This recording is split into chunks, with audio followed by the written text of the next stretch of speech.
lagi bersama saya Vera Seredova dalam program Orasi, obrolan demokrasi yang langsung kita hadirkan di Kota Ketapang. Nah, obrolan orasi ini kita ngobrol santai tentang ya program mengupas seputar pemilu di sosial media. Nah, sekarang saya sudah bersama orang ganteng menurut saya. Mungkin pemirsa juga pasti kalau misalnya melihatnya orangnya pasti ganteng nih. Ya udah langsung aja nih kita kenalan. Halo, Bapak atau Abang nih? Bebas. Bebas. Ya, Ya udah karena mukanya masih agak muda saya panggil Abang aja. Boleh. Ya, halo Abang, apa Siap. kabar? Alhamdulillah sehat. Sehat. Oke Bang, nah Vera nih sebenarnya penasaran mau tanya-tanya nih. Sebagai informasi nih, Abang Ganteng ini adalah Ketua KPU Kabupaten Ketapang. Saya tepuk tangan dulu Terima nih. kasih, siap. Oke, boleh Bang sedikit pengenalan diri dulu kepada masyarakat Kalimantan Barat khususnya yang setia menonton acara di TVRI. Boleh Bang, silakan Bang. Baik, terima kasih Mbak Vera. Terima kasih TVRI. Perkenalkan, saya Abdul Hakim. Saat ini menjabat sebagai Ketua KPU Kabupaten Ketapang periode 2023-2028 yang dilantik di tanggal 25 Juni tahun 2023. Oh iya. Oke. Jadi gimana nih kegiatannya sehari-hari selain misalnya sibuk nih dengan perencanaan pemilu nih Bang. Selain itu kegiatan sehari-harinya apa? Kegiatan sehari-hari tetap berkantor di KPU Kabupaten Ketapang karena kita juga hampir mendekati hari H, kurang 112 hari lagi Ya, di hari H-nya, maka tahapan-tahapan yang sudah berjalan dan akan dilewati menjadi semakin padat dan semakin padat merayap yang jelas. Padat merayap ya, kayak apa padat merayap ya sebut? Yang jelas tahapannya mulai sangat padat begitu. Oke, nah Bang, ini kan KPU Kabupaten Ketapang sebagai penyelenggara untuk daerah dan wilayah Kabupaten Ketapang. Apa saja sih Bang yang udah dipersiapkan gitu dari pihak KPU sendiri? Yang jelas KPU karena lembaga hierarki, maka tahapan-tahapan yang sudah diagendakan oleh pusat, kita menjadi pelaksana di tingkat kabupaten. Ya. Dan kita juga ada lembaga ad hoc di kecamatan. Kebetulan Kabupaten Ketapang ada 20 kecamatan, Ya. ada 262 desa begitu. Jadi apapun yang sudah direncanakan dan diagendakan KPU pusat menjadi tugas juga bagi kita di KPU Kabupaten, termasuk juga di badan ad hoc-nya begitu. Oke, boleh nih salah satu aja gitu, apa yang sudah dipersiapkan dari KPU sendiri? Yang jelas kita tahapan-tahapan yang sudah dilewati, salah satunya DCS ya, daftar calon sementara, itu sudah dilewati dan kita akan beberapa hari ke depan di tanggal 3 November itu ada penetapan daftar calon tetap Bacalek untuk DPRD Kabupaten Ketapang gitu. Nah, kalau untuk hambatan-hambatannya nih, ini kan mungkin dari KPU ada yang misalnya nih kan saya kan masyarakat biasa ini tidak tahu nih bagaimana tahapan-tahapan yang sudah dilakukan oleh pihak KPU sendiri. Nah, saya penasaran dan juga masyarakat pun penasaran nih, apa sih kendala? Apakah dari pihak KPU sudah melakukan pergi ke berbagai daerah yang ada di Ketapang gitu Bang. Terus kendalanya apa sih gitu? Kabupaten Ketapang dengan teritorial luas yang sangat signifikan itu mungkin kurang lebih 13.000 kilometer persegi, itu kurang lebih sama dengan Provinsi Jawa Tengah, hanya mungkin beda 3.000 kilometer. Ya. Perbandingannya antara Kabupaten Ketapang dengan Provinsi Jawa Tengah. Jadi apa namanya, mengurus bahasanya ya. Kita iya, mengurus. melayani masyarakat Kabupaten Ketapang Jadi dari mengurus apa pelosok. melayani nih? Melayani. Oke, melayani. KPU tetap melayani Oke, bahasanya. tetap melayani ya, jadi Melayani. ralat ya, bukan Ralat ya, mengurus. ya. Oke. Melayani masyarakat di penjuru Kabupaten Ketapang ya, dari hilir sampai ke hulu, dari hulu sampai ke hilir. Ini lumayan luas, akses yang tidak semuanya dapat terjangkau melalui darat, akses yang tidak semuanya ada internet, sehingga media sosial, kita galangkan media sosial Ya. pun tidak mungkin ya, tidak sampai ada di beberapa titik yang seharusnya sampai di sana. Padahal kita KPU Kabupaten Ketapang sudah rakor bersama ad hoc, bersama PPK, itu untuk senantiasa mensosialisasikan tahapan-tahapan pemilu untuk sampai di masyarakat Kabupaten Ketapang. Oke, nah tadi itu saya dari pembahasan Abang nih, saya mendengar ada daerah yang tidak bisa terjangkau oleh internet, terus juga tidak bisa dijangkau melalui menggunakan kendaraan. Nah, itu bagaimana Bang solusinya? Ya, kita tetap Nyampan? mengupayakan ada anggota kita di ad hoc, baik itu PPK maupun di PPS, PPK di kecamatan, PPS di desa, itu untuk senantiasa menyampaikan berita-berita, tahapan-tahapan yang sedang berjalan maupun yang akan dilewati sampai ke masyarakat-masyarakat sekitar, baik itu melalui media sosial maupun melalui pamflet yang sudah KPU buat begitu. Oke. Sedikit saya penasaran nih Bang. Mungkin pada saat abang sendiri atau tim-tim abang atau abang mengikuti tim abang nih ke pelosok-pelosok gitu tuh, ada nggak sih hal-hal yang lucu atau hal-hal yang aneh yang abang temui gitu, yang abang jumpai pada saat pergi belusukan itu? Beberapa kita Ada yang terbang ke dari motor ya?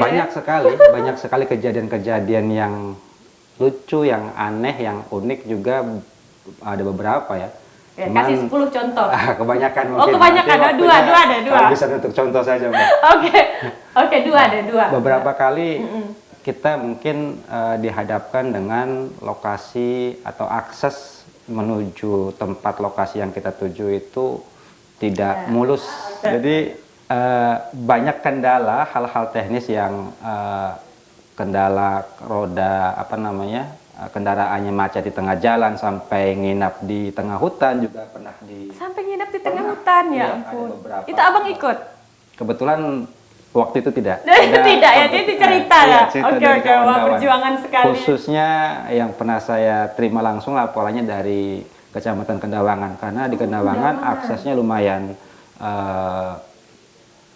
jauh dari lokasi kecamatannya, dan tidak tembus 1 hari, sehingga mereka harus menginap di tengah-tengah hutan. Di tengah-tengah hutan, aduh. Perjuangan dari KPU Kabupaten Ketapang sendiri ya, sangat gigih.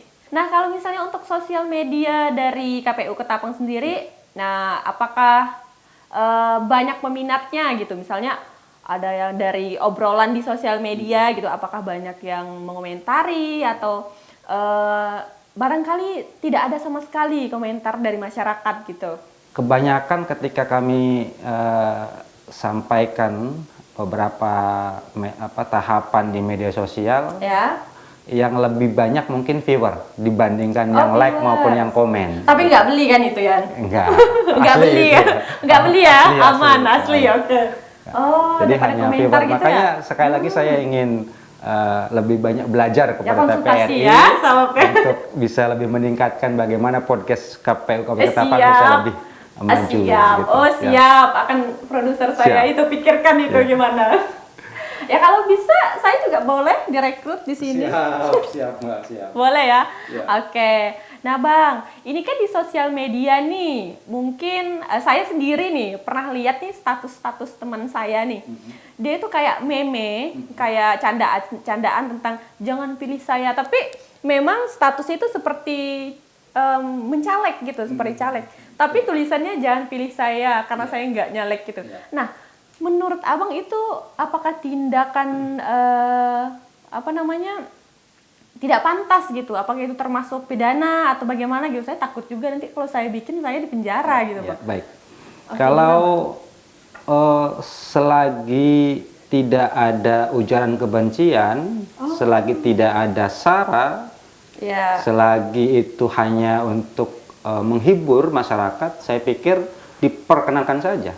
Malah lebih bagus lagi, lebih banyak lagi hal-hal yang lucu, Ya. hal-hal yang menarik diupload di media sosial supaya masyarakat juga terhibur, sehingga tentang kepemiluan mereka lebih berminat begitu. Oh, jadi mereka tuh memikirkan tentang pemilu ini nggak kaku Iya, gitu kan, betul, tapi iya. rileks dan bisa diterima gitu ya, Bang. Oh, jadi menurut Abang sendiri boleh nih? Boleh saja. oke. Selagi tidak ada ujaran kebencian tadi ya, tidak mengandung sara, tidak ada hoak segala macamnya begitu. Apalagi di meme tersebut mengajak partisipasi masyarakat untuk terlibat aktif langsung dalam mensukseskan pemilu 2024 begitu. Oh, oke. Nah, Bang, saya penasaran nih, apakah dari KPU sendiri ada syarat-syarat tersendiri untuk para caleg itu, misalnya membuat baliho atau misalnya bikin pamflet gitu? Apakah ada syarat-syarat tersendiri gitu, Bang? Di PKPU 15 tahun 2023 sudah jelas ya, itu Ya. tentang kampanye. Di situ sudah dijelaskan bahwa bacalek ataupun paslon itu dimulainya kampanye kapan, Ya. dimulainya itu jelas ya, dimulai tanggal 28 November Ya. sampai berakhir di 10 Februari. Ya. Nah, itu kaitannya tentang pertemuan terbatas, tatap muka, dan di media sosial. Ya. Itu boleh-boleh saja disampaikan di pertanggal 28 November sampai 10 Februari.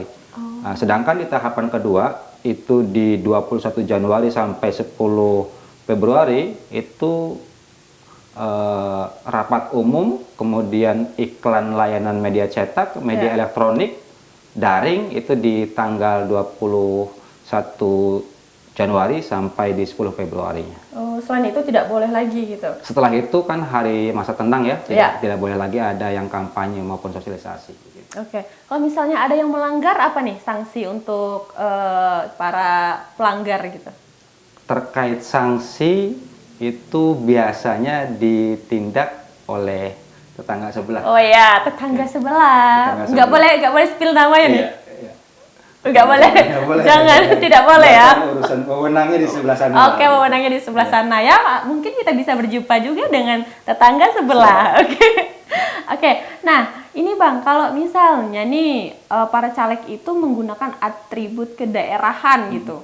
Ini kan ya menurut saya boleh nggak sih misalnya pakai topinya atau pakai rompinya ataupun bajunya ataupun ucapan-ucapan yang mengarah ke suatu budaya gitu. Saya pikir tidak masalah ya. Tidak masalah. Tidak masalah selagi sekali lagi tidak ada pemecah belah antar suku, Ya. antar agama, ujaran kebencian, hoak dan segala macamnya. Saya pikir tidak masalah. Untuk lebih mengenal budaya, lebih mengenal suku, Ya. dipersilakan saja seperti itu. Oke.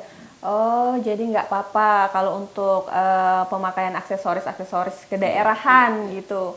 Nah, ini sedikit ya karena saya orang awam nih, maaf nih Bang, sering bertanya ya.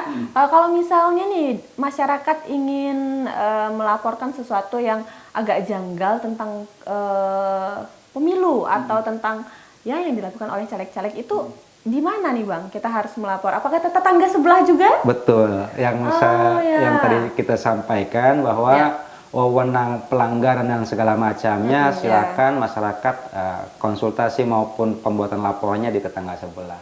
Oke, nah kalau dari KPU sendiri nih apa nih yang bisa KPU sampaikan ke masyarakat dan apa yang bisa masyarakat sampaikan ke KPU gitu? Baik, KPU dengan identitas bahwa KPU melayani, integritas 24 jam gitu, Siap, saya telepon 24 jam. Iya, siap. Siap. Bersama KPU kita bahagia, dan itu tagline yang dari KPU pusat sampai di tingkat desa, dan harusnya seperti itu.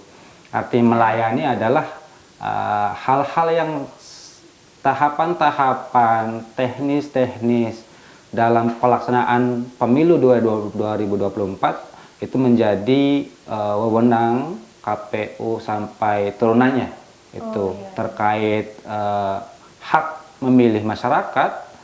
Jangan sampai ada masyarakat yang hak pilihnya menjadi hilang begitu. Maka kita juga menyediakan sampai hari ini kita masih membuka layanan DPTB yang tidak terdaftar di DPT, ya silahkan melapor ke KPU maupun PPK maupun di PPS begitu. Nah itu sangat penting nih Bang. Kalau misalnya kan di daerah-daerah pedalaman ini kan ada beberapa mungkin masyarakat yang tidak mendapatkan hak pilih nih.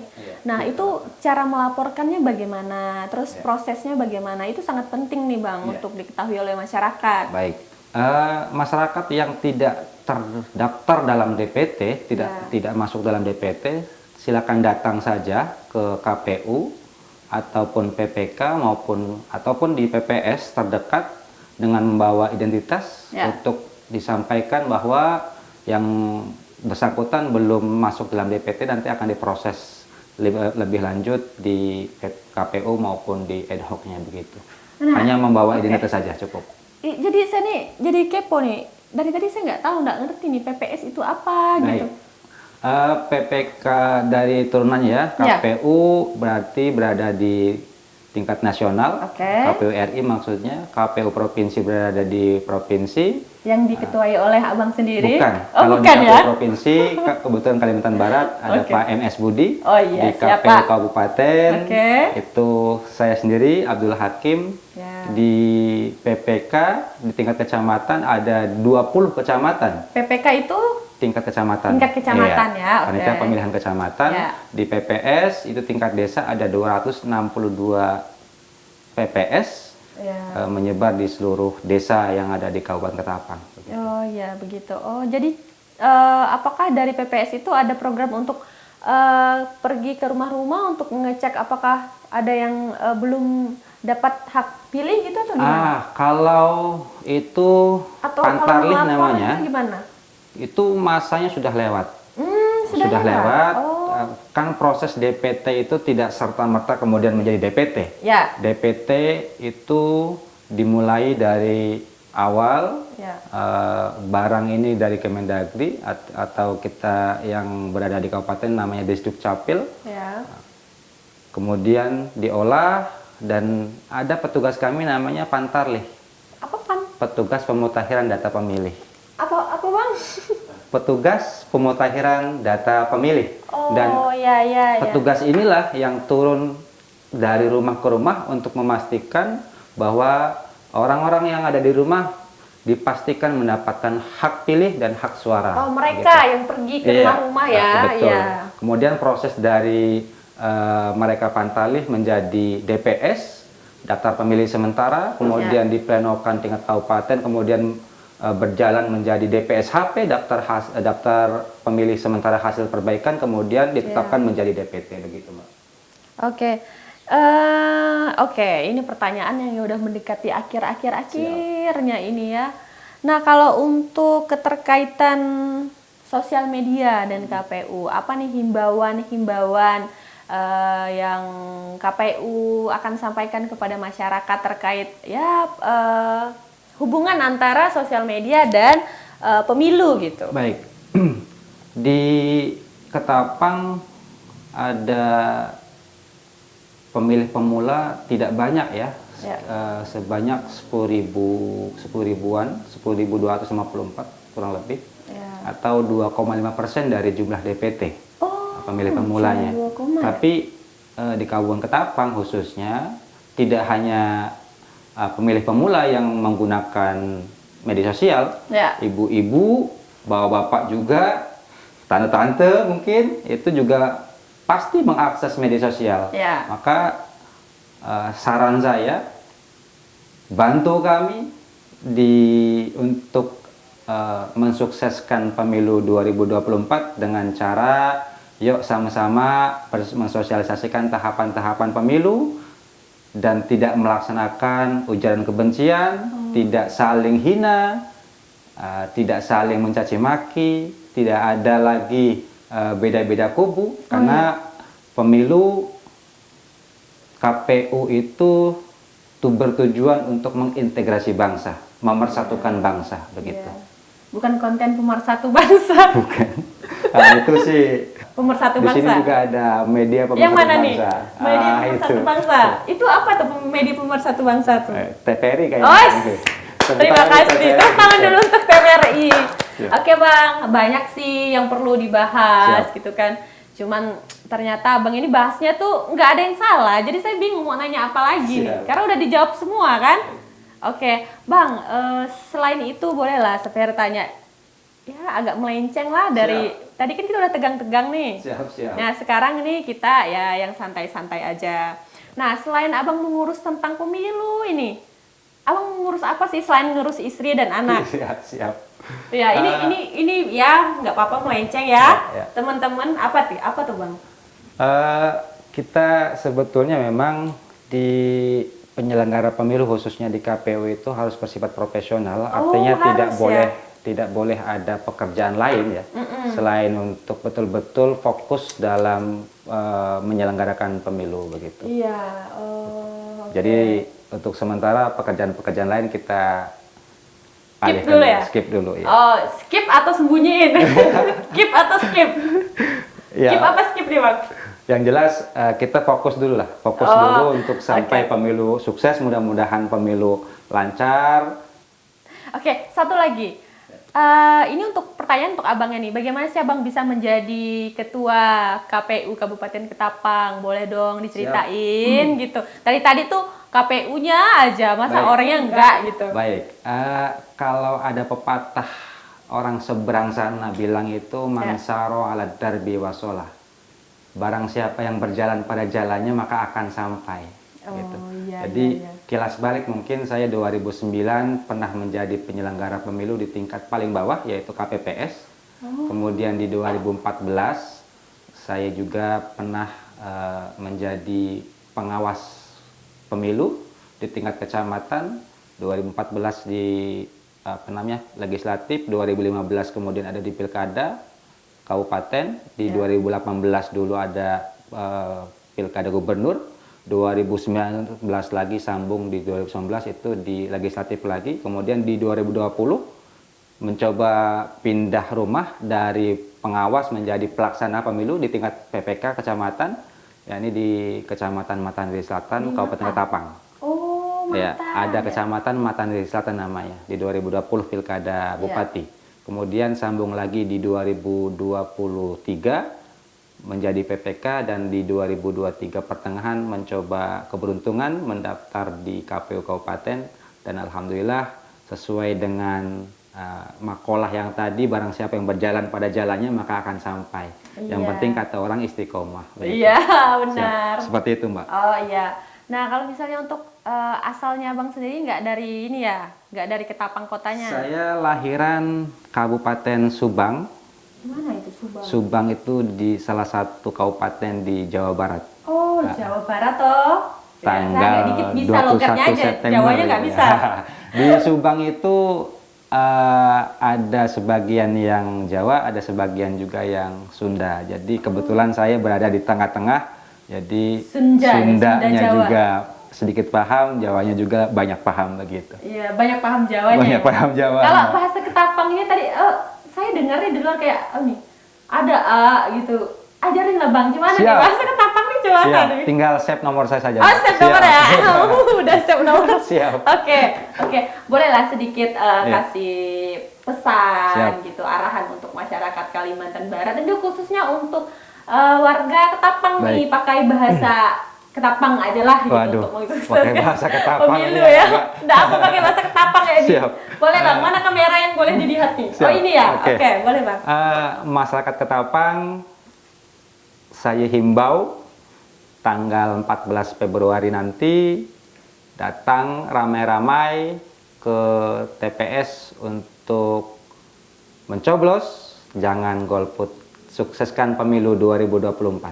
Begitu. Oke.